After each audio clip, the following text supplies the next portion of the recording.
Up the slide deck here. I probably should have done that already. It's really great to see everybody here this morning. Thanks for joining us. We have put together a panel to talk this morning about all of what's happening in the state and regulatory space and some of the changes that have happened recently and we should be thinking about. And I'm really thrilled actually to be able to facilitate this panel with the folks that we have here. I'm going to just do very brief introductions because their full bios are on the website, but David Cantaffa, who many of you know, is Associate Provost for Academic Programs, Planning and Assessment at SUNY System Admin, and he is kind of our go-to person at SUNY System Admin for all of our interactions with our state and federal regulatory agencies, and his team does all the program review for SUNY programs. So really glad to have David here. Russ Poulin from WCET and WICHE is here, and I really appreciate Russ taking some time very early this morning. I think it's like 6 or 7 a.m. for you, Russ. Is that right? 7, yeah. So really appreciate you getting up so early to be with us to share some of the national perspective with us. Russ, I think, is well known in the policy area and often brings, I think, a really, kind of realistic perspective to what do all these policy changes mean for us and how can we think about them from the institutional perspective. So really looking forward to hearing Russ's comments. And then we have also Frank VanderValk here, who is Dean of the School of Social and Behavioral Sciences at Empire State College and also Interim Dean of Digital Learning, Innovation, and Strategy in the School for Undergraduate Studies. So, and Frank is here to really provide the kind of campus perspective. What does this mean as a campus within SUNY? How are they thinking about, how is Empire State thinking about what all these, what the, policy changes mean for the campus? How are they organizing? How are they responding, et cetera? So we thought this might be a good kind of way to think about all of these things that are happening. And this is kind of the structure of the panel. So we're going to start off with David talking about what's happening from the state ed, U.S. Department of Ed, and Middle States perspective. I'm going to give a few updates from the NC SARA perspective, what's happening and what resources should you be aware of there.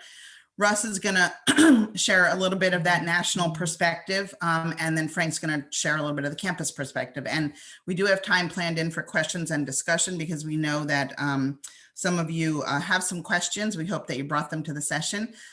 Feel free to interject them in the chat as we are going, and we'll if it's a clarification as we're going along, we'll address them immediately, but otherwise we'll come back to them at the end of the session. Okay, so without further ado, I'm going to jump right in and turn it over to David to talk about the state ed, middle states, and USDE perspective. So David, just as a reminder, just say next when you're ready for me to go to the next slide.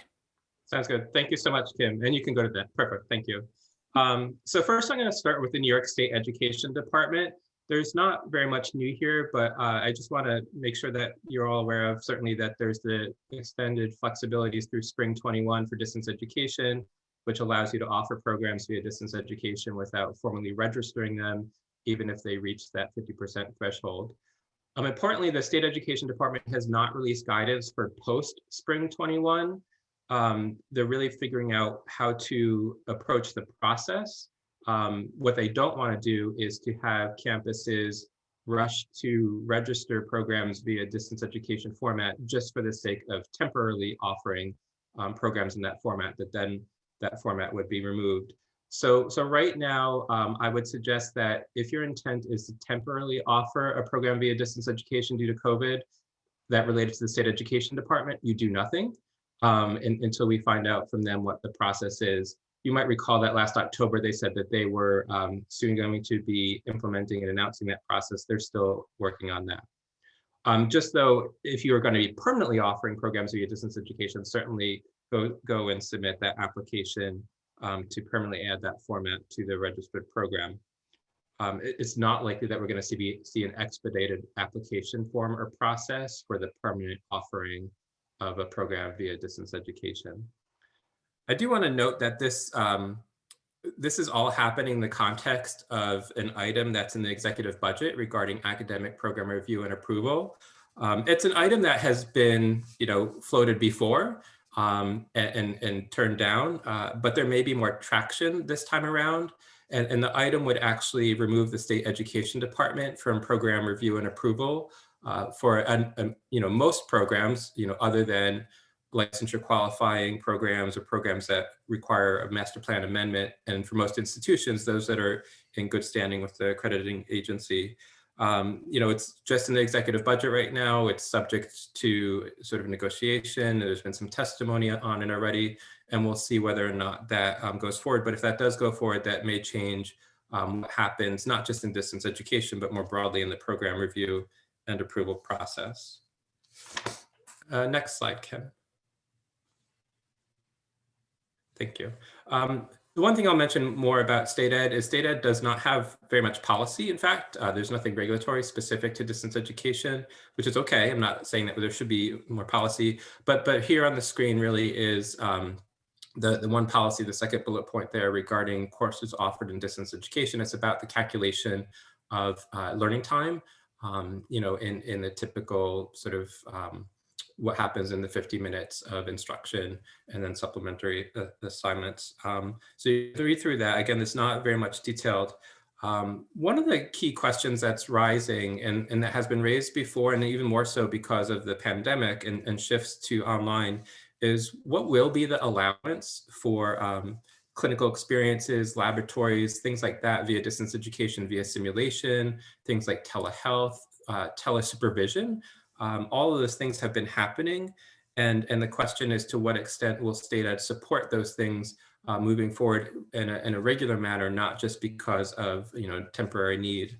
I just say as an example, this weekend I had an eye exam that was done through telehealth. There was a technician and an optometrist who were remote. They came up on the computer screen. They had fully remote access to all the apparatus that they do for the exam. And so, they're high quality things that are happening in practice, and our students, as they prepare for practice, really need to be having that as part of their practice, not seen as something of lesser quality, but in fact, in some cases of greater quality, but also of necessary knowledge and skill, because that's what's happening in practice. So we're hoping, and we've begun conversations with the state education department and other entities to really push that question forward to allow those kinds of experiences. So I'm going to step away from the state education department and move to middle states. Next slide. Thank you. And I just have one slide here, and I'm going to actually start here with, if you're going to be permanently offering programs via distance education, what do you need to do? And I'm starting with permanent because temporary is going away soon. So, and again, you probably know this, that at the institutional level, you need the distance education as an alternative delivery method within your scope of accreditation for your first program offered via distance education.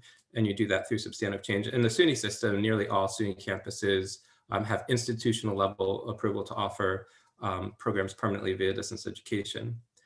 At the program level, and this, there's some things that because of the pandemic might have gotten buried a little bit, but something that went into effect as of July 1 of 2020 is that at the program level, every existing program to which you add distance education format to, you need to be notifying middle states that you've done that.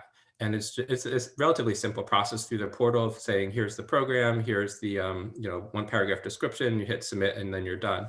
But just to make sure that you're doing that for any program that has distance ed permanently part of the program design, that you're notifying middle states of that addition for anything that's added to an existing program after July 1 of 2020. Real quick shift to what happens if you're temporarily offering programs via distance education due to COVID-19. So as you all know, that middle states is allowing that at the institutional level through May 30th of this year, you have to have an approved waiver for the spring semester. If you don't have The alternative delivery method is part of your scope of accreditation. After spring 21, if you don't have the alternative delivery method of distance education as part of your scope of accreditation, you must have submit a substantive change request by actually March 1st. So hopefully people that are in this situation know this already. Again, for SUNY institutions, this is not really an issue because we generally have institution level approval, but you do need to have that added to your scope of accreditation. And at the program level, there was some sort of back and forth last summer and fall. And initially we were told that all campuses need to submit notifications for the temporary offering of programs via distance education. That shifted this January. So if you're just temporarily offering programs via distance education, you don't need to submit notifications to middle states. And again, that's for if you already have institution level approval, it's those subsequent programs that I'm referring to there. That's it for middle states. I really wanted to move, and I think the focus is going to be on the US Department of Education federal regulation changes. And also, again, it's one of those things that could have been lost because of the timeline. So these are effective, the new regulations in distance education and innovation are effective July 1 of 2021. This emerged from negotiated rulemaking that began really in 2018 and primarily in 2019. The proposed regulations were published in April of last year, so right in the middle of the start really of COVID. Public comment period ended in May. There were about 200 and some odd comments submitted. And then the final regulations were published just at the start of the fall 20 semester on September 2nd. The link there is the link to the page that has the full set of regulations as well as an executive summary. I will say that it is a good read, and I actually really mean that.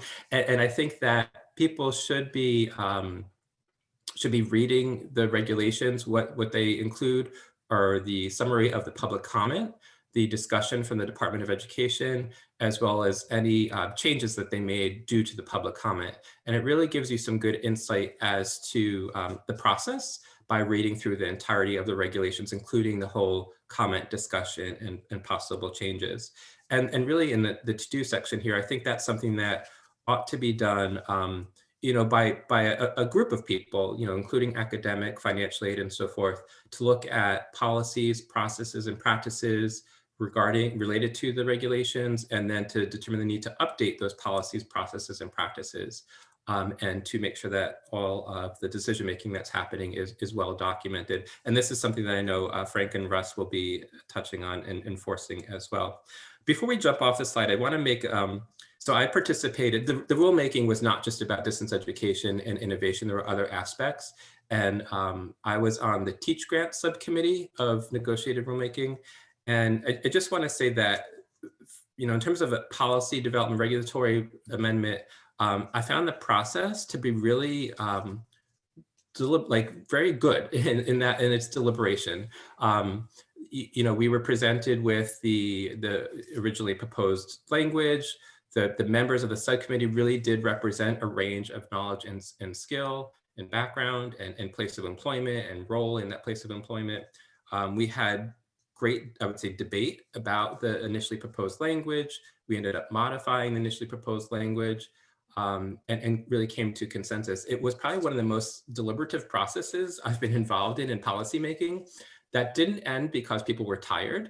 It ended because people really, I thought, and I guess I should say I'm speaking for myself here, but it seemed like a deliberative process in which we were able to just hash out what was in front of us. And again, not ending just because we were tired and we wanted it done.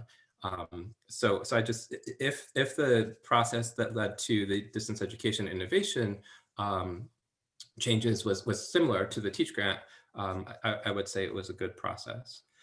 So what's going to follow here are just some selected definitions from the new regulations, a sort of a broad overview. Again, I know Frank and Russ will go a little bit further. There are, again, various parts of the amended regulations, and really looking at them in detail is important. So the first here is there was some clarification about the definition of distance education, especially as related to correspondence courses, which are markedly different than distance education. And you can see here what that new definition is. It's about, importantly, regular and substantive interaction between the students and the instructor, either synchronously or asynchronously, and they give some examples. They scrubbed away old examples of technologies like CD-ROM and decided not to put in current examples because things can change, which is why the last bullet is around other media used in conjunction with other technologies. I'm going to go to the next slide actually at the moment. Thank you. And so this is key. So substantive interaction and regular interaction, and what do these mean? And again, Russ, I know especially is going to go into this, but substantive interaction is making sure that faculty are engaging students in teaching, learning, and assessment consistent with the content under discussion. That includes at least 2 of the following items within the bulleted list there. And importantly, that the substantive interaction has to be regular, and regular in this case means predictable and scheduled. And that's whether this is synchronous or asynchronous.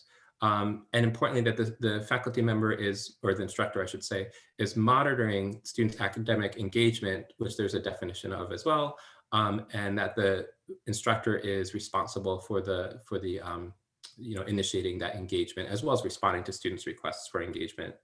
What's really important is to be going through, again, the policies, processes and practices on campus to make sure that what is happening is meeting the standard of substantive and regular interaction, and if not, adjusting those things. Next slide. Academic engagement was defined, and this is really important. This is really happening across education levels, including in pre-K to 12, is being sure that students are not just passively sort of clicking in, and then clicking out and getting sort of credit for that, but they're actively participating in the instructional activity. And again, this is the definition you can read here or afterwards, but really says that the students are actively doing these things, not just passively doing things or doing things just to sort of check a box of, yes, I did a blog today. Okay, let's go to the next slide. And this is my last slide. And again, this is really just a set of jumping off points here. I want to mention this piece. It's about clock hours for clock hour programs. And I know most of our programs are not clock hour programs, but there's something interesting that came about in this, which is initially asynchronous was not going to be included in the definition of this, but then through lots of feedback, the department adjusted and included asynchronous instruction or asynchronous learning activities in the definition. And so I think that's an important thing. But what was interesting in that is in including asynchronous, the definition for clock hour includes the responsibility of the institution, the instructor, to ensure that they're monitoring and documenting the time that a student participates in the activity. And so that's a really important thing. And certainly there are lots of technologies that do allow for that. But I just wanted to raise that as something that is of interest. Monitoring is part of distance education broadly, so that's not new, but certainly for clock hour, it's interesting. And if you read the regulations, you'll see the back and forth, the commentary and the discussion from the department as to why that should have been included, and ultimately they decided to include it. And so with that, I think I'm hit up against my 15 minutes here. I just want to give another push for reading the final regulations in their entirety. It's only about 70 pages or so. And again, the detailed sort of commentary, the discussion, as well as other sorts of aspects of summary are really instructive to read, and I think can be quite helpful as you pull together a team, if you've not already, to go through the regulations and to figure out what you need to be doing on your campuses. And I think those campuses that have already begun doing this, I know a number of campuses have already begun doing that work, but I also know that it's quite varied, and there's some campuses that might not yet have begun. And so working with each other, I think, can be quite helpful. And thank you so much. I think turning back to Kim now. Thanks, David. And David, there are a couple of questions in the chat for you. So if you, I was going to stop and address them now, but I think you may be able to answer them in the chat. So if you want to go ahead and do that, if that's okay with everybody, and I will keep going, and we can come back to anything that needs more discussion at the end, if that's okay. Sounds good. Okay, great. Thanks. Okay. So I'm going to just hit on a couple of things relative to NC Sarah for those campuses that are members of the NC Sarah Consortium. And what I want to say is that if your campus is a member of Sarah and you are not following the announcements on the NC Sarah site, I gave you the link at the bottom of the page here. I would encourage you to do that. And I'm just going to mention a couple things. You know, I don't think these are nearly as significant as some of the stuff that Russ and David are talking about, but just to be aware of that reporting for fall distance ed enrollment data and calendar year 2020 out-of-state learning placements is now available. That recently opened and I think the reporting period is between like March and June. So please pay attention to that. When your campus does not get those reports submitted, I get a reminder about that, as do I think folks in David's office. So I will follow up with you, but if you can all just be aware of that, that would be great. And the there are proposed Sarah policy changes for thank you, Erin, for putting that in the chat, for the NC Sarah board for consideration at their May board meeting. There's a feedback period that has been open. They've been talking about this since the fall term. That feedback is open through this Friday. So there are a few policy changes and some policy clarifications. Again, which I think are, there are always scenarios behind why, policy changes are made and why they're clarifying language in the policy manual. I don't know exactly what those scenarios are, but they have to do some of them with changes in ownership of the institution, and with how they're, what the language is around some of the reporting. So you may just want to check that out. I have included, actually, I think I have a slide on each of these. I have included the slide deck from a webinar they did on February 9th. The slides are all at the end of this deck. So if you want to read them in detail, you can. But I think it's just good for you to be aware, if you're members of Sarah, that that's there. And then finally, the last thing that I want to mention is that there are new institutional applications as of January 11th. They actually combined the new application and the renewal. And there are just some clarifications around some of the consumer protection, kind of perspective that they're trying to be more forward, putting more emphasis on. So just to be aware of that. And I do have a slide with details about each of those with the links to the NC Sarah site. So you can see that. And again, these are all off of that announcements page. And again, for the policy changes and modifications, they are all at the end of this deck. And here's the info with the links on the new applications. So that's where I'm going to stop on NC Sarah, because I really just wanted to highlight all of that for you. I'm going to turn it over now to Russ, who is going to share some perspectives from the various roles that he plays. So Russ, over to you. Hi, yes, yeah, thank you very much, Kim, and everyone for having me here today. Again, Russ Poulin, Executive Director of WCET, the WICHE Cooperative for Educational Technologies. I too get to serve on negotiated rulemaking, so you can feel sorry for David and me for going through all that. But actually, it was a very good and interesting process. And as you can see, I read the Constitution as a hobby. And if you haven't done that, I sort of recommend it at times. Let's move to the next slide. And then on that, just a bit about WCET, that while we're based in Boulder, Colorado, and part of a regional compact in the West, that we actually are a national organization that is under that, and we've been around for a while, and love having Kim working with us from SUNY Online, but we'd also love to have more institutions join us, have institutions join us as well, and so you can find out more about us. And we do a lot on policy areas. Let's move to the next slide. Some things, we'll go in depth a little bit more on just a few issues here, some of which that were were mentioned by David, and you can see the ones here that we're going to talk about, and we could go on for quite a while on each of these. And so this is going to be a rapid run through on some of these for you. And so let's go ahead and go to the next slide. And this is actually a rule on student identity verification that went into place last year. It actually was part of the negotiated rulemaking as well. Some rules came out last year and went into place last July. Some are going into place this year. So for any sorts of assessments, we'll get into. Let's move to the next slide, and we'll see that what the expectations are there.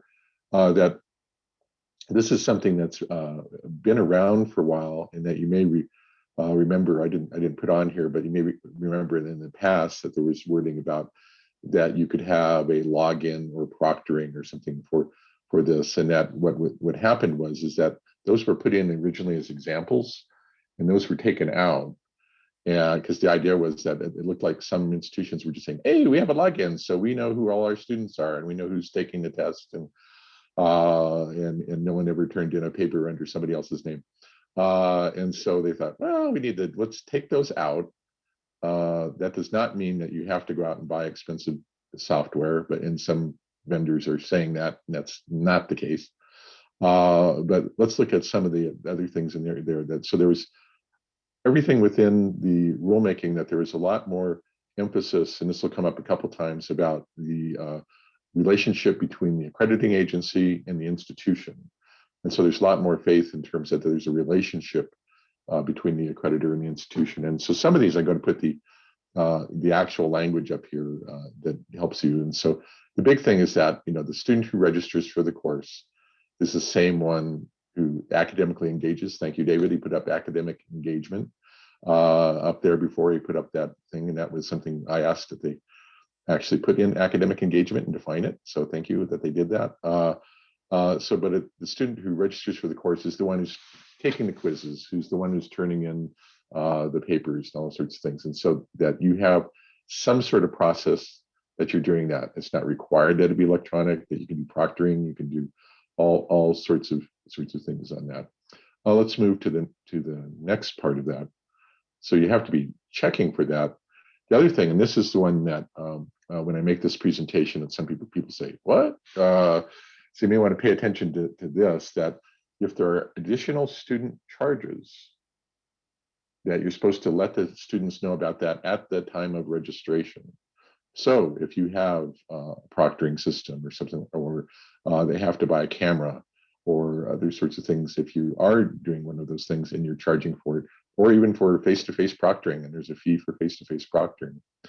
If there's those sorts of fees, and it's part of the class, you're supposed to let them know at the time of registration. And a lot of institutions have been saying, well, it's in our syllabus. Well, that's too late. The idea is that students are supposed to be able to understand all the fees and everything that they need to know up front when they register.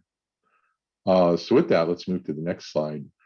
Just some things that you need to be worrying about doing with this is that, of course, we're waiting for a little bit more clarity about what the accreditors are actually going to do about this. I've not seen any of the agencies come out with super clear wording about this new relationship between the institution and the accreditor and what you should be doing. So hope that's coming. But you should have some sort of policies, have some idea about what you're doing, whether it's institution-wide or at least within a program, or wherever they can be different across programs, because something might be appropriate for nursing but not for business, et cetera. And then and start figuring out how you work into this. And a lot of it is, I was just talking with folks in California, and that they're doing a lot with authentic assessment and trying to get away from using Proctorio and those sorts of things, not to pick on Proctorio, but proctoring software, that they're trying to do things with developing faculty so that they're having more different types of assessments that actually assess learning better.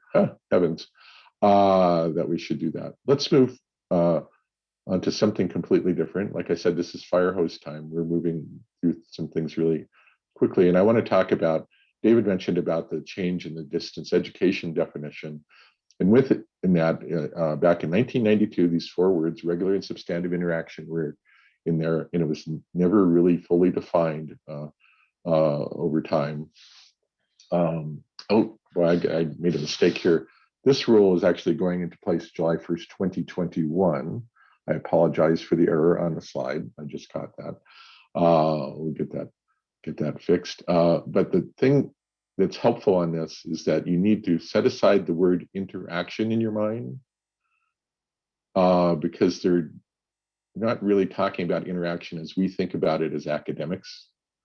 And so we'll let's go to the next slide, and I'll talk about what we mean there. So let's go back and look at what the current rule is, what is currently in place until July 1st right now. And there's never really been really clear guidance on this. And so Van Davis and I, who works with us, went back and looked at and tried to figure out, okay, well, what in all the guidance they did give and then the findings that they had for places, what were they looking for? And this first thing is that it's only initiated by the instructor is all that counts. And that's why I say set interaction in mind, because to me, that's dissemination, or that's teaching, so they're not counting student to student interaction. They're not counting student to teacher interaction. And there's lots of reasons about trying to separate correspondence instruction from distance ed instruction, that they were looking to something that the institution and the faculty does for or to the student. And that's what gets counted in this. And that's hard for people to get their minds around. So in the old rule, that it was just that the instructor meets accreditation standards. And that was true up into the WGU audit, in which somebody changed their mind on that. And so that's why there's the asterisk there. And then that got kind of overturned by the department, where they said, well, holding WGU to a standard to which it was never published. And that was kind of bad. And then that substantive meant of an academic nature. So you're talking about Shakespeare or binomial equations. You're not talking about the basketball game. And then regular was that this was really regular and somewhat substantive. And that was really the most regular was regular, right? Okay, whatever that means. And so let's move forward to what's coming now. So that gave you some background to what was there. Let's move to the next slide. And with this, and so you'll see instructor was a big deal in the WGU audit because they were using instructional teams. Other places are using instructional teams, and that they were hit on that. And so we wanted to try to come up with something. We really worked hard on trying to come up with something that was broader than just the one instructor of record, because you could have TAs or GAs or instructional teams and all this. And so how does that work? And so what we did is we kind of tried all sorts of things, went back and went to, it's what the accrediting agency says as an instructor. And so we'll look for more guidance, I think, from that. But it provides, because one of the things was in the WGU audit, where they got hit, was that the accrediting agency actually approved their model, their instructor model, but then in the audit that they were hit by that. And so that, put them in a bad spot. And so this shouldn't be a big deal for you unless you're using, some other models, or well, if you're using TAs or GAs, some of you probably are, right? Let's move to the next slide on this. So instructor, so the substantive and what that means there, and that this, remember before it was just about content, and now it's about activities. This was a big change in what they had on there. And so I should have underlined also in the last part of that, also include at least 2 of the following. And I've had people in these presentations get wrapped around trying to do all of the following. And so let's see what the following are. And I'll remind you as we're moving to that slide, you need to do 2 of these. And again, this is about distance education, how to get it, that you provide direct instruction. That was not defined. This actually was done in a committee above us that if I would have been on that committee, I would have made us define it. But we're thinking that might be synchronous. We're not quite sure. We're hoping the department will do that. Assessing feedback, providing info and questions, facilitating group discussions, but pretty much you should be able to get 2 out of those. So even if in direct instruction, if you're doing it asynchronously, that you're doing the others. You're doing the other 3, unless you have a really poor asynchronous course. So that most of them that you are doing these other things, that you're doing something that has some substance to it. With that, let's move back to the last one about regular. This was hard. And one of the things that I was charged with doing was trying to help with things like competency-based education and other things that are by definition not on a regular schedule. So how we had to keep the word regular because that was in statute, and we had to define something that was regular, that was more expansive than we had. And we did all sorts of things. Let's move to the next slide here in terms of what we're able to come up with on the next slide. In that we had 2 different things there, and that the first part really had to do with the types of courses that are very much mirroring what happens on campus, where that they go along and that you have a syllabus, and 3 weeks in the course you're going to have a test, and that every Monday that you put out new content or new videos or something like that, that it's very predictable, and you have it in the syllabus, and you can show that to somebody and it's there and get it be. And so that is something that you can see that is you have some sort of predictability to it. The second part is what we were trying to do, was trying to get where you are actually monitoring the students' engagement, much like we tried to do this along competency-based education. That really, it's a little more unpredictable because you're moving more at the students' pace, but you're monitoring their engagement. Does the student need help? And then that you help them if they need it. You're seeing reasons that they need it, or if the student asks for it. So this is the one place where actually interaction beyond just what the faculty does actually makes sense. And I underlined that word "and" in there because initially in my subcommittee that worked on this, we had the word "or" in there because we were trying to make a difference between the 2 models about the courses that mirror face-to-face courses versus like competency-based adaptive learning courses.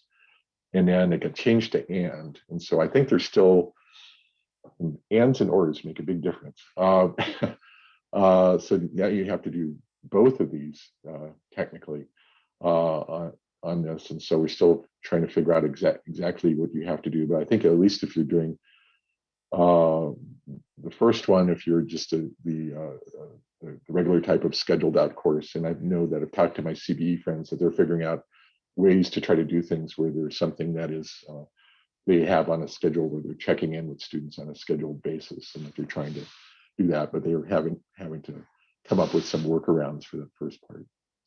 Okay, let's move on. Just a few more things here. So this gives you kind of an overview of the things I said and the changes that you see there, that you can see what has changed, that there's made some real differences. And I think we're that we didn't get all the way there, but I think we're a lot farther into the 21st century than we were prior to this rule coming out. And so I think we're getting there. And we actually have some definitions around things. And remember, I was saying that institutions were being held to definitions that were changing. That one group of accreditors or reviewers would come in and that they would interpret it one way, and another group of financial aid reviewers would interpret it another way. And that was really hard on institutions. And so this, we're trying to not only protect students, but protect the institutions as well. With that, we'll move on to the next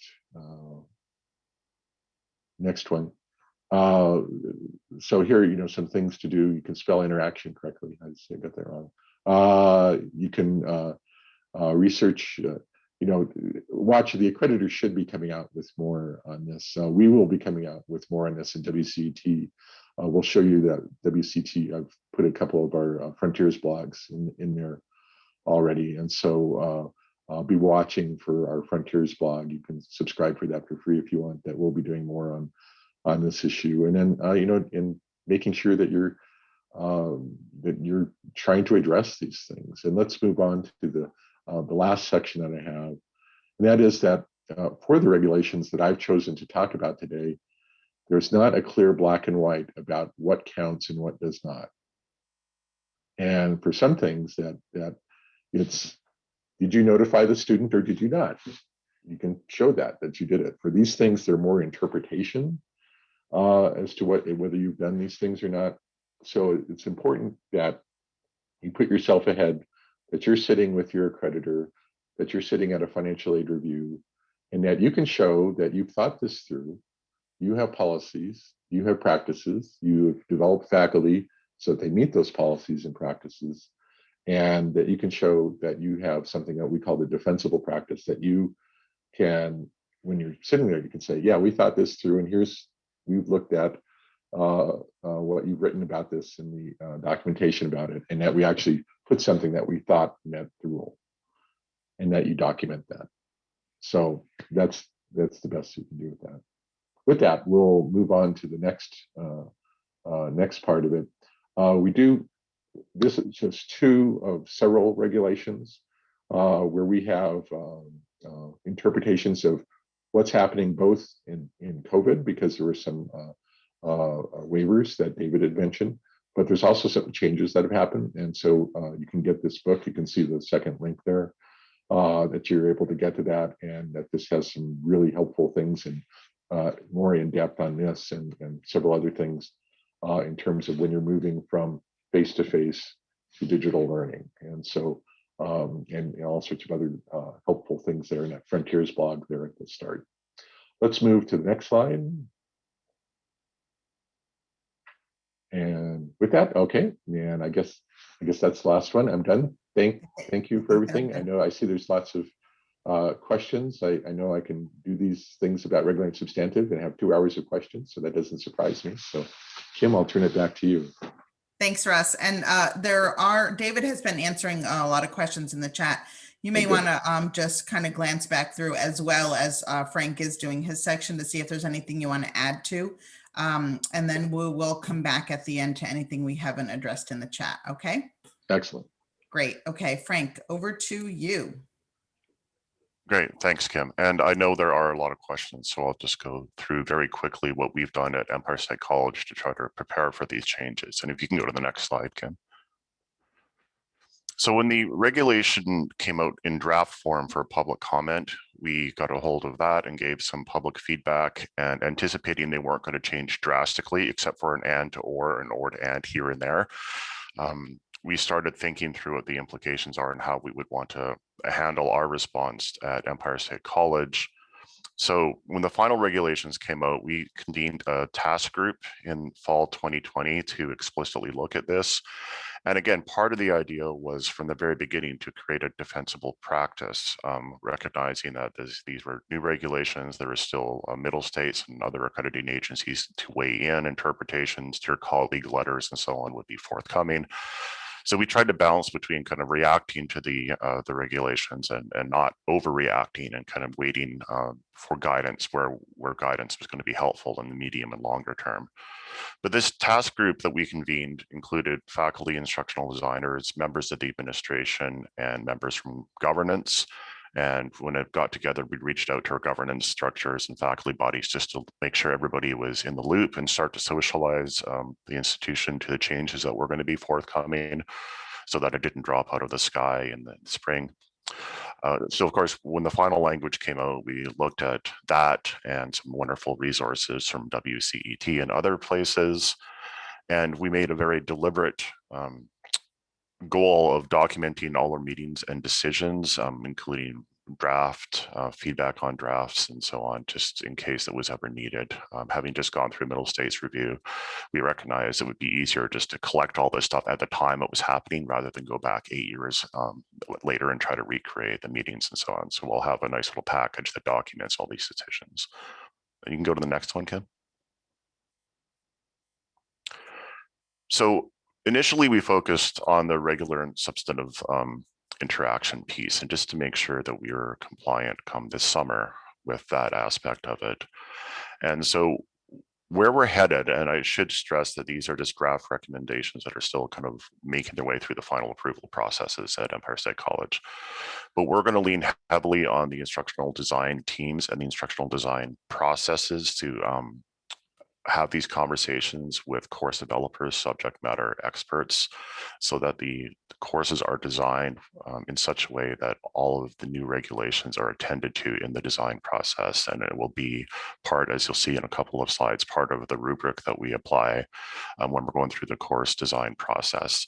And part of that has been starting to do professional development with the instructional design teams, as I said, including them in this task group from the beginning, but then also giving them an opportunity to do more professional development, set aside time, so that when we switch over to these new design processes and expectations, everybody's up to speed on the technical pieces, how to do it, but also at least conversant in the why we're doing these things. So we're basically revising our version of OSCAR to include some checks for the new regulations. On the monitoring aspect of the regular engagement, we're improving some of our reporting from our learning management system to our student success team to the faculty. And we really did stress in our internal conversations the prompt and proactive language in the regulations about faculty interaction based on that monitoring or the student requests for additional help. And so we just wanted to make sure that we're closing the loop, that when we see some monitoring for whatever, it could be faculty looking at a student to saying they're struggling with grades, or it could be engagement in the LMS. We want to make sure that there's a loop closing so that we can document not only were the faculty made aware of this, but action was taken where there were thresholds reached on the monitoring.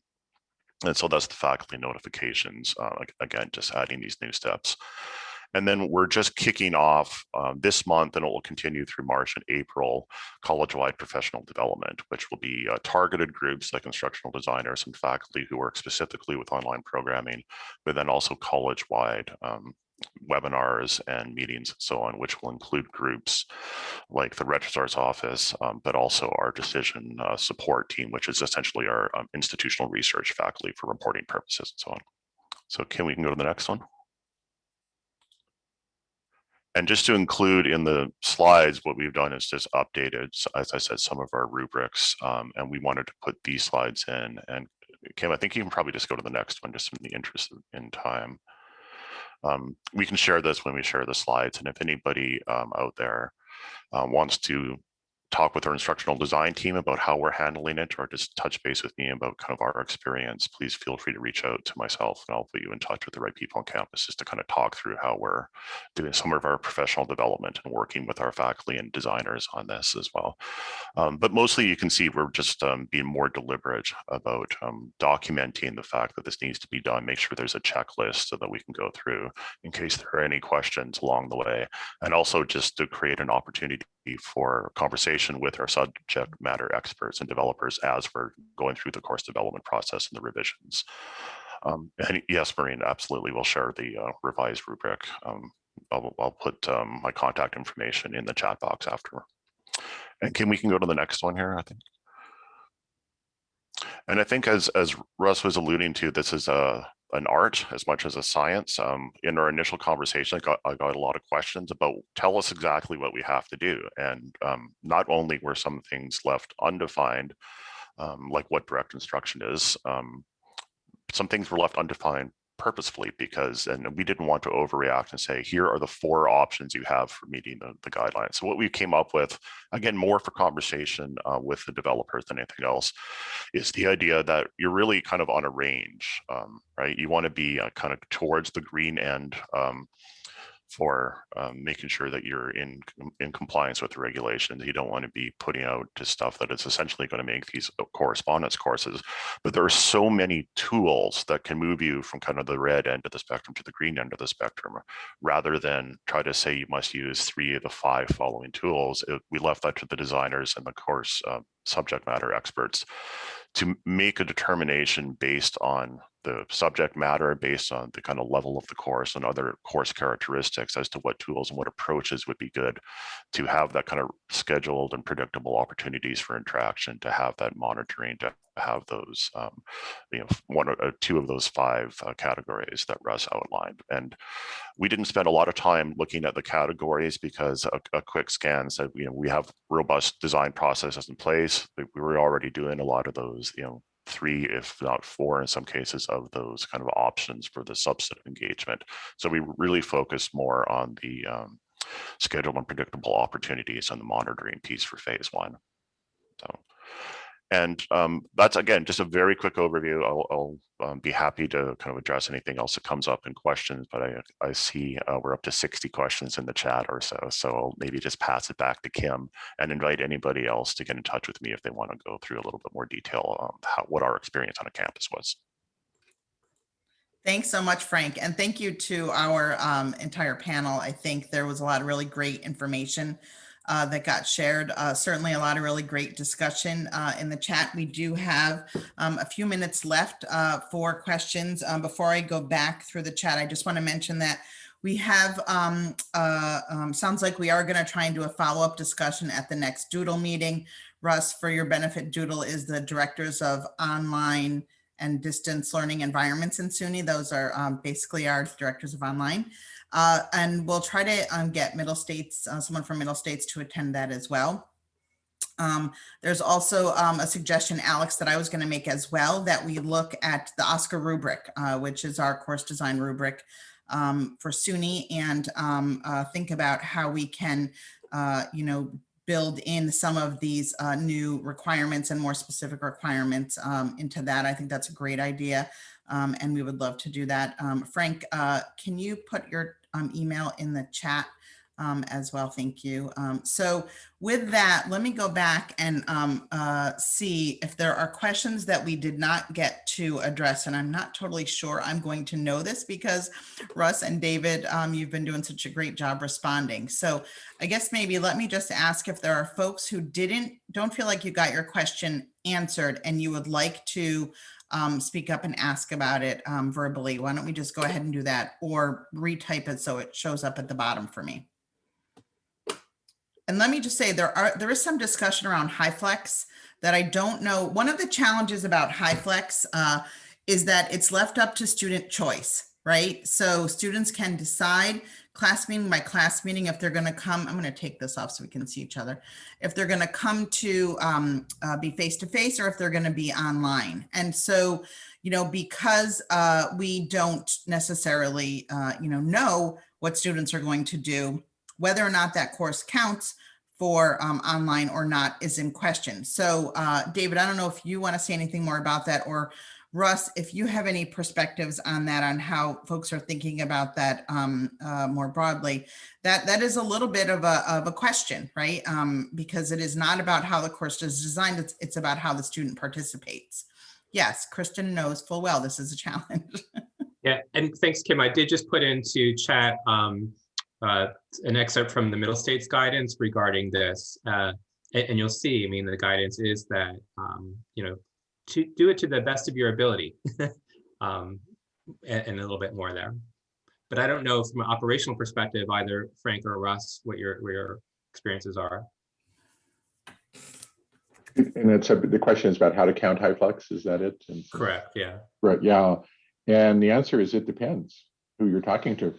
And so I was trying to find, I do have a blog post about for iPads and thus Sarah counting, that they're counting fully distance education courses that were planned to be fully distance education, that those get to be, that those are counted as distance education. So anything that's blended, HyFlex, hybrid, any of these things, that those are not counted as distance education for those purposes. However, you have as you go from state to state, and I know that you're all in New York, and as you and for the accrediting agencies, that they're all using different standards, and it's really annoying for what they're doing. So I would say you'd have to really check, with Middle States and the states in terms of what they're doing. But I think the that federal and SARA definition is influencing some of the states in terms of what they're doing. Yeah, my question was specifically about the response to COVID and specifically about the fall semester that we're currently planning and getting ready to register for. And the discussion on our campus was, should we be offering students kind of more a high flex where they can choose, or should we be offering a A-B hybrid? And does that decision between those two, where a student could choose to be fully remote or be in SUNY, in Oneonta City, but still choosing to be remote, or an A-B, does that make an accreditation decision for us, especially since the flexibility ends in the spring? Well, you said Oneonta, is that right, Ed? So as an institution, Oneonta has distance education in its scope of accreditation. So you can, your institution can offer, really there's no accreditation issue there. You can offer whatever programs you want via any format. I think hybrid versus high flex is more so of a design and faculty question, because high flex, especially if you're not well trained to do that, can be quite challenging for faculty and for students. So I think that would be more of the factor. But from an accreditation standpoint, there's no issue for Oneonta or other institutions that have that in the scope of accreditation. Thank you very much. And I'll just add, if the reason for trying to think about that is to maintain social distancing, requirements, right? Then, my perspective, this is Kim Scalzo perspective on this, right? Hybrid is predictable and something where you can say, we know how many students in each class meeting. High flex is not predictable. And so I really want to caution all of us to be careful to think that high flex is a way to help make sure we're meeting social distancing requirements, because it is not. By nature, it is student choice, class meeting by class meeting. Hybrid is where the instructor determines the schedule, and you could do more of that A-B. So I just want everyone to, think about that. There's a lot of conflating of hybrid and high flex in this conversation around COVID and social distancing. And that is something we want to make sure that we're really much more clear about. Does that make sense? Kim, thank you for that. I know it's P12, but there are a lot of P12 schools that have sort of forced high flex, and although they don't necessarily call it that, with faculty who aren't either trained or supported for that. And it's been actually, I think, a leading cause of teacher anxiety, stress, burnout, because it is just, if you're not prepared and supported for that model, because of the unpredictability of it, it can be overwhelming. And we wouldn't want to see that, expanded at scale in higher education. And again, this is me saying, I think the predictability, to the extent possible, is sort of better to manage all around. Yeah, and I want to just point us all to a session later this week that Kristen Muller is going to be doing on tracking and coding students in COVID. But I think, Kristen, you can also point to more broadly some of the implications. I think that is Thursday. If you want to put that time in the chat, Kristen, folks can also check the schedule. But this is a really important issue. When HighFlex was initially introduced in SUNY, we talked about the possibility of having student intent at the beginning of the semester declared. So we knew if they would be all, students could say, I'm going to be all online, or I'm going to be all face-to-face, or I'm going to take advantage of this and I'm going to mix, right? What we heard back is that's too much of a burden from a reporting standpoint, right? And I get that, but I do think that question is coming up again. So I just want to throw that out there, Kristen. Maybe you can talk a little bit about that on Thursday. So I know we're at time and folks have other things, right? I think we're done, right, Alex? We only had an hour for this. Yeah, there is an hour. Yeah. Okay, so I just want to thank our panelists. I want to thank you all for attending. I want to suggest, there was a lot of really great content in the chat. You can actually save the chat if you want that dialogue, because some of you asked very specific questions and the answers are in the chat. So you can actually save the chat file. We'll do that as well. But really great session. Thank you, everybody, and enjoy the rest of the summit. Anything else, Michaela?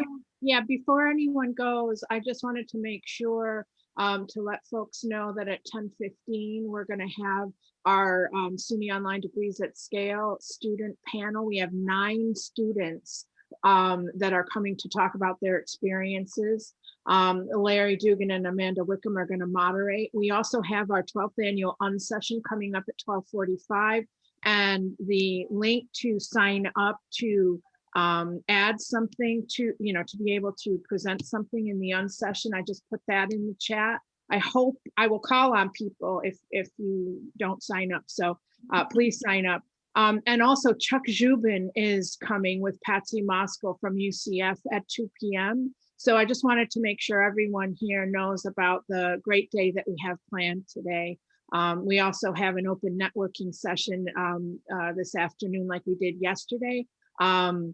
Michelle Fort and Jamie Frankenfeld are going to be hosting, and the general topic is about online student supports, but really it's an open opportunity for socializing and discussion really on any topic. We had 75 people join us yesterday for the ID session, so please come, and thanks very much, everyone.